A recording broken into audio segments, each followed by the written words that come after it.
Chapter 1.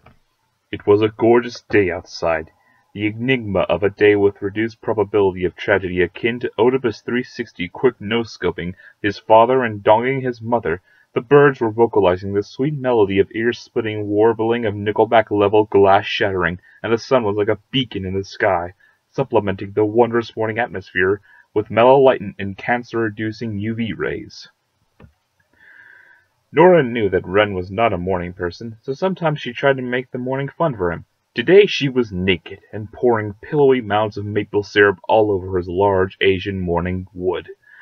She stroked the embiggening dong, continuing to swell and harden like a metapod as the sticky maple syrup dribbled down to his tiny Chinese scrotum and gooch.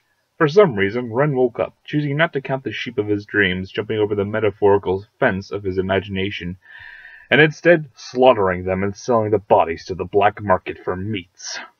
Nora ascended Ren's hips like a dark god, resting his buttocks upon his steel throne in the underworld and firmly planting Ren's raging sugary dong with the passion of 1,000 Dr. Oobleck straight into her quivering womanhood, careful not to let the acidic maple syrup damage her satanic ovaries, the gates that would one day release her brood and ruin everything. "I'm queen of the castle! I'm queen of the castle!" Nora shouted as she erect herself before checking herself, with Ren's syrup-baptized serpent while shoving a large golden chess piece into her shitter. As Nora accelerated into Mach 69, Ren launched his weiss-colored sticky-ass syrup egg fertilizer curd at high RWBY speed-level velocity out of his urethral opening, landed a direct hit into Nora's syrup-encrusted vagina. Nora gasped, poked Ren in the nose, and said, "Boop!" Ren said nothing, stoic as the cliffside of the sea, as mentally handicapped sailors crashed into it, the jagged rocks rending their skin and splintering their bones, leaving them helpless as the dark sea claimed them, and they descended to the depths, never being heard from again. Nora got off Ren, removing his satisfying morning wood and standing, a Mao Zedong, stepping down from leadership. Nora proceeded to suckle on Ren's dong in order to prevent the spread of sexually transmitted disease towards herself, such as hepatitis M and Ebola, and to make sure that Nora's god-desecrating ovaries would not cause Ren to become pregnant, thus forcing her to pay child support and never have intimate sexual moments for the next 18 years. With the superb timing of John on his period, Carton trespassed to the dorms of Juniper in the vain hopes of getting a discreet viewing of Pyra's shapely gladiator ass, the scenario paralleling to a greater time in the golden 1930s when Richard Nixon stormed the Gamergate Hotel in the pursuit of free porn, but the hotel was hosting a furry convention, causing the creatures of Grimm to be born from his testicles and him losing the presidency. Like Nixon, Carton is not a crook. Instead, Carton's eyes beheld Ren's almighty horse cock. Despite Carton's testosterone-fueled bully rage, his insistence that Velvet cried when he forced his feeble can-opener into her crap hole, when in reality Velvet's ass was laughing at him and his blustering, Ren's dong would MLG 1v1 dust-wreck Carton's.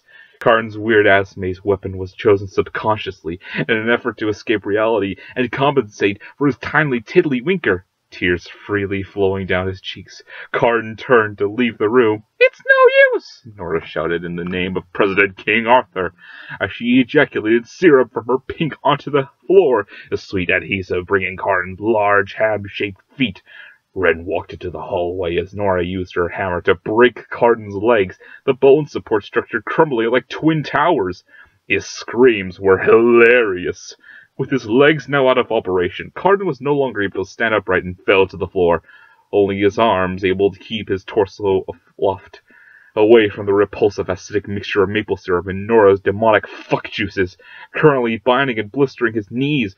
In his vulnerable state, Ren easily shoved his moist, god-slaying dick into Carton's consensuously protesting anal passage, while Nora shattered Carton's teeth with her boobs of steel and stole his wallet.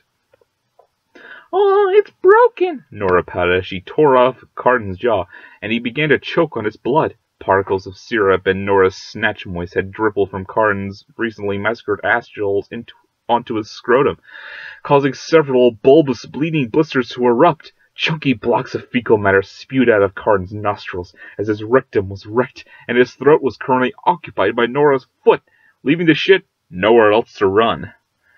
Ren came to Nora, cracked Carden's skull open by whacking it with a grenade. The grenade exploded, blowing Carden's inferior body to vicious giblets, while leaving Nora and Ren unharmed and sanctizing Ren's erect whumper. In order to hide the evidence, Nora picked up all the little pieces of Carden and gave him a proper burial in the toilet. Ren was pleased. Nora took a nap. To be continued.